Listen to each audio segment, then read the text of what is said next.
Hello, നമസ്കാരം.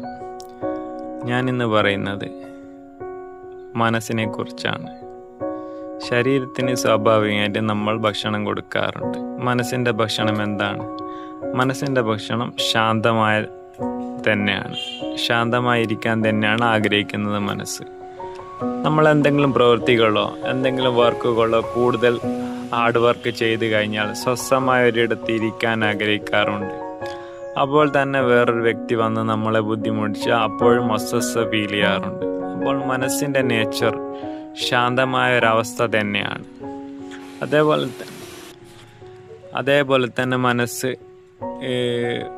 Beach പോലത്തെ സ്ഥലങ്ങളിലോ അല്ല പാർക്ക് പോലത്തെ സ്ഥലങ്ങളിലോ തേടി പോകാറുണ്ട്. അവിടെ സ്വസ്ഥമായി ഇരിക്കാൻ മനസ്സ് ആഗ്രഹിക്കാറുണ്ട്. നിത്യേന നമ്മൾ ചെയ്യുന്ന പ്രവൃത്തികളിൽ എങ്ങനെയൊക്കെ മനസ്സ് ശാന്തമാക്കാൻ നോക്കാം. സാധാരണ രീതിയിൽ നമ്മൾ ഈശ്വരീയ കാര്യങ്ങൾ, ഈശ്വരീയ കർമ്മങ്ങൾ, അല്ല ഈശ്വരീയ പ്രാർത്ഥനകൾ, അല്ല നിസ്കാരം പോലത്തെ കാര്യങ്ങളൊക്കെ ചെയ്യുമ്പോൾ അല്പം സമയം നമുക്ക് വേണ്ടി ഇരിക്കാൻ ശ്രമിക്കുക.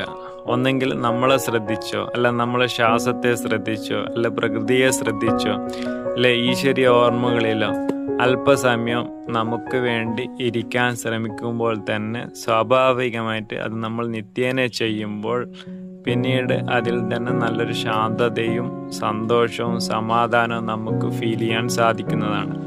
അങ്ങനെ തന്നെ നമുക്ക് മനസ്സിന് നിത്യേന ചെയ്യുമ്പോൾ മനസ്സ് ചാർജ് ആവുകയും ശാന്തത ഫീൽ ചെയ്യും.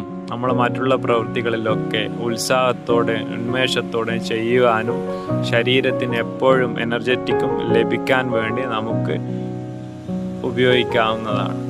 അപ്പോൾ നിത്യേനയുള്ള പ്രവൃത്തികളിലൊക്കെ നമ്മൾ സ്ഥിരമായിട്ട് മനസ്സിനെ ശാന്തമായി അല്പസമയം ഇരിക്കാൻ ശ്രമിപ്പിക്കുക. അപ്പോൾ തന്നെ നമുക്ക് അതിൻ്റെ ഗുണം ലഭിക്കുന്നതായിരിക്കും. അപ്പോൾ ഒന്ന് മനസ്സിന് വേണ്ടി അല്പം നമ്മൾ ശ്രദ്ധിക്കുക. ഓക്കെ.